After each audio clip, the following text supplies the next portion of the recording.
कोलू ऐश्वर्या बाई कोलू ऐश्वर्या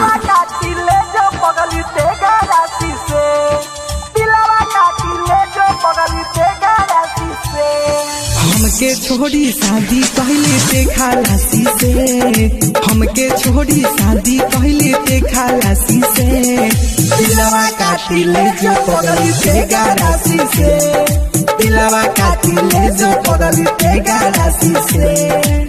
हमके छोड़ी शादी पहले ते खालासी से, हमके छोड़ी शादी पहले ते खालासी से, दिलवा काटी ले जो पगली ते गारासी से, दिलवा काटी ले जो पगली ते गारासी से। मनीष रक्सौल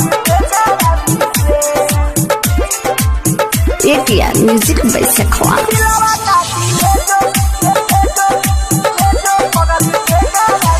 प्यार में हमारा दिहली ते धोखा, यही से खाता नी दाल भात चोखा जोरे। प्यार में हमारा दिहली ते धोखा, यही से खाता नी दाल भात चोखा।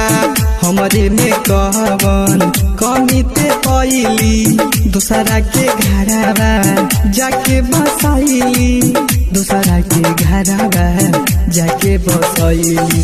जियब नाही जहर खाइब मरब फांसी से, जियब नाही जहर खाइब मरब फांसी से, दिलवा काटी ले जो पगली ते गारासी से, दिलवा काटी ले जो पगली ते गारासी से।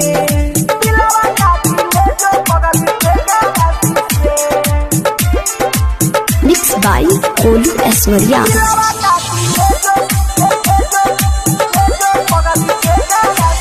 जनती जी हम के ते ऐसन करबे, हमारे के छोड़ी चलावे के फसाइबे।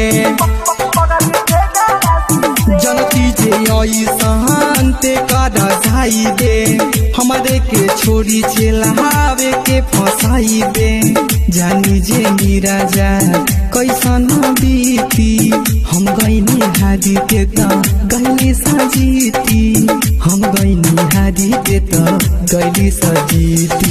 आर्यन कहे नथनी लहनी तोहर नासी से, आर्यन कहे नथनी लहनी तोहर नासी से, दिलवा काटी ले जो पगली ते गारासी से, दिलवा काटी ले जो पगली ते गारासी से। हमके छोड़ी शादी कहले ते खालासी से, हमके छोड़ी शादी कहले ते खालासी से, दिलवा काटी ले जो पगली ते गारासी से।